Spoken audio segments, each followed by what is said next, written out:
On this week's episode of Show Friday, we have a little tiny hog nose. My name is Robert Bronkhorst.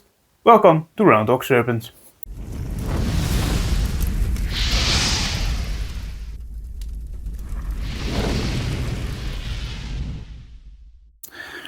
So I am so pleased to finally be able to show you a little tiny baby hognosesnake in a Show Friday video.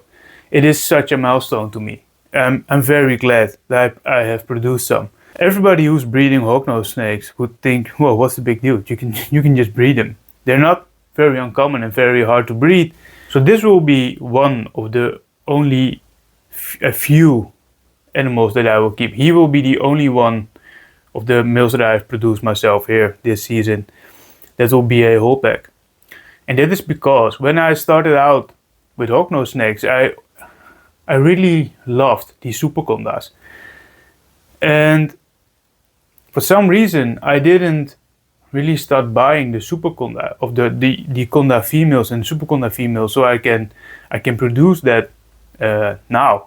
So I would have been able to get some super condas right now, and I really regret doing that. I should have done that, but I'm going to do that now. I'm going to buy some super condas and conda combinations so I can produce those stunning super condas in the future.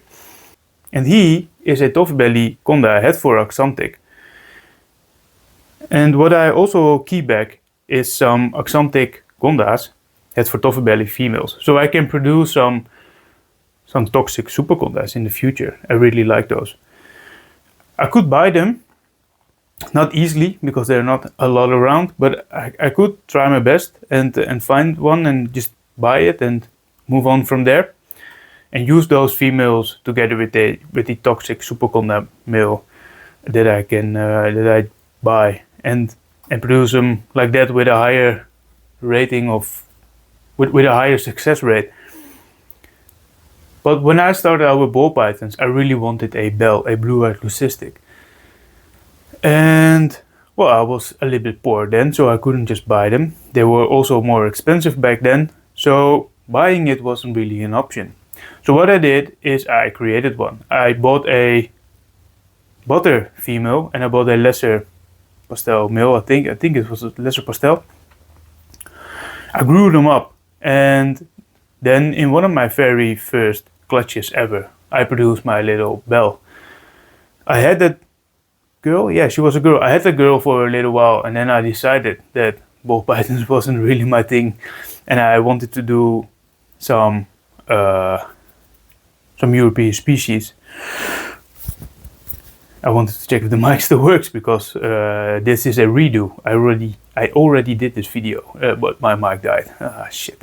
So I decided that ball python wasn't really my thing, and I sold most of my collection. I only kept back a handful of animals that meant something to me. My first two animals, my piebald, a butter female that has been damaged when I moved. I forgot a rat in there, and yeah, it's terrible. But that tragedy was not the moral of the story. The moral of the story was, it is so much more fulfilling if you want something and you create it the long way than just buying it. That is the lesson I wanted to tell you. So when it comes to the super conda toxics, I'm going to make them the long way. So I really hope that you enjoyed this video. I really like to thank you for your time, and see you in the next one. Bye.